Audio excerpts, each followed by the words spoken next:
Alright fight fans, for fans of striking, this weekend in Perth delivers something rare. Two welterweights, who believe the quickest path to victory runs through the other man's chin. On one side of the octagon, the former champion, the hometown hero, Della Maddalena, JDM. At 8, Jack tackled opponents on the rugby field, but it was his older brother, Josh, who steered him to boxing at 14. What began as fitness training became a passion. When rugby faded, he focused solely on boxing. Yet, MMA's chaos lured him next, a decision that nearly broke him before it built him. His pro MMA career opened with disaster, a debut TKO loss, followed by a submission defeat. In his second pro fight, a knee shattered his nose, a jagged reminder of sacrifice. Instead of doing corrective surgery, which may hinder his career, he chose to embrace it, a symbol of his unyielding focus on the fight, not appearances. Despite starting off his pro career with 2 straight losses, Jack refused to quit. In Eternal MMA promotion, Jack ignited a 9-fight win streak, with all finishes. In the process, he seized in Eternal MMA promotion welterweight crown and defended it 4 times. Jack also avenged his debut loss against Aldine Bates with a first-round knockout and transformed from an 0-2 underdog to an indomitable champion. The UFC took notice. Jack made his way onto Dana White Contender Series and outclassed Ange Lusa, earning his contract with calculated precision. Then, the octagon became his canvas for straight finishes. A submission over Randy Brown, and a come-from-behind stunner against Gilbert Burns, fighting through a broken arm and staph infection, earning him a Performance of the Night bonus. For Jack, every big win was about overcoming adversity. Against late replacement Basil Hafez, critics questioned his performance. What they overlooked: Jack's original opponent withdrew twice. He waited weeks for an unknown replacement, cut weight twice in 10 days, and still stepped in and won, proving adaptability fuels his rise. After defeating Bilal Muhammad for the welterweight title at UFC 315, Jack suffered his first UFC setback when he lost the title to Islam Makhachev at UFC 322. Now he must bounce back in front of his home crowd so he can make another run at the title. Across from the octagon is the man they called the Nightmare, the Brazilian knockout artist, Carlos Prates. A chain-smoking enigma from Brazil, Carlos Prates rises not just through fists and fury, but through a story of resilience forged in fire. Born in 1993 in Taubaté, Sao Paulo, his journey began with Muay Thai, a discipline he mastered in the gritty gyms of Volatop team.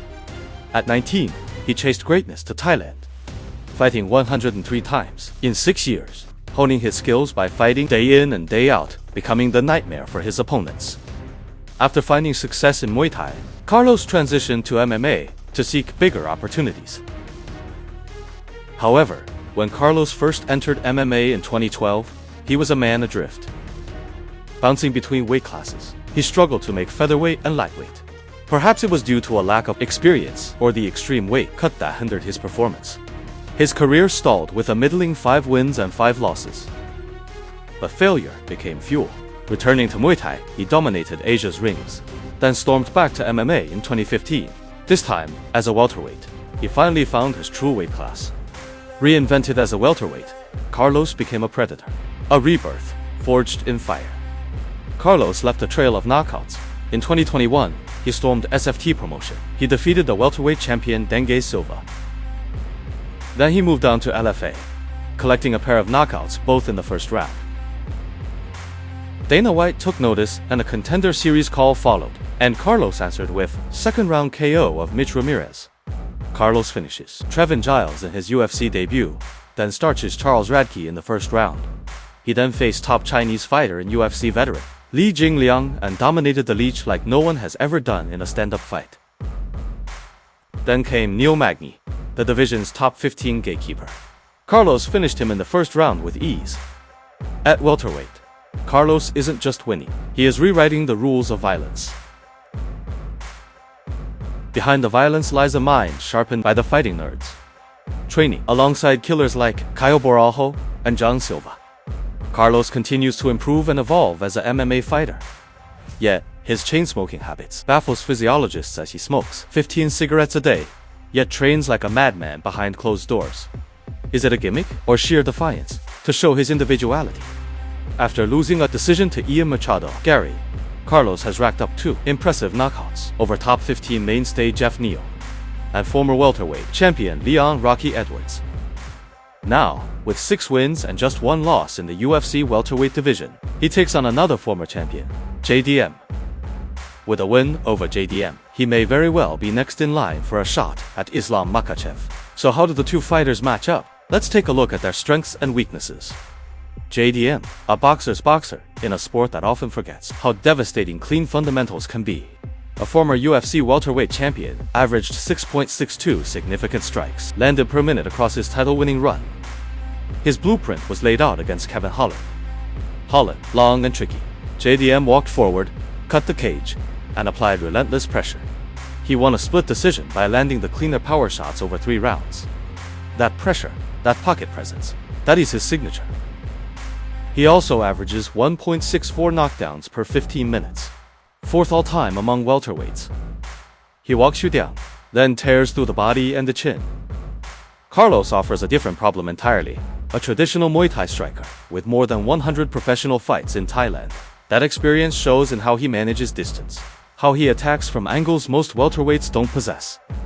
Consider his knockout of Jeff Neal. Neal is an excellent boxer, but Carlos never let him settle.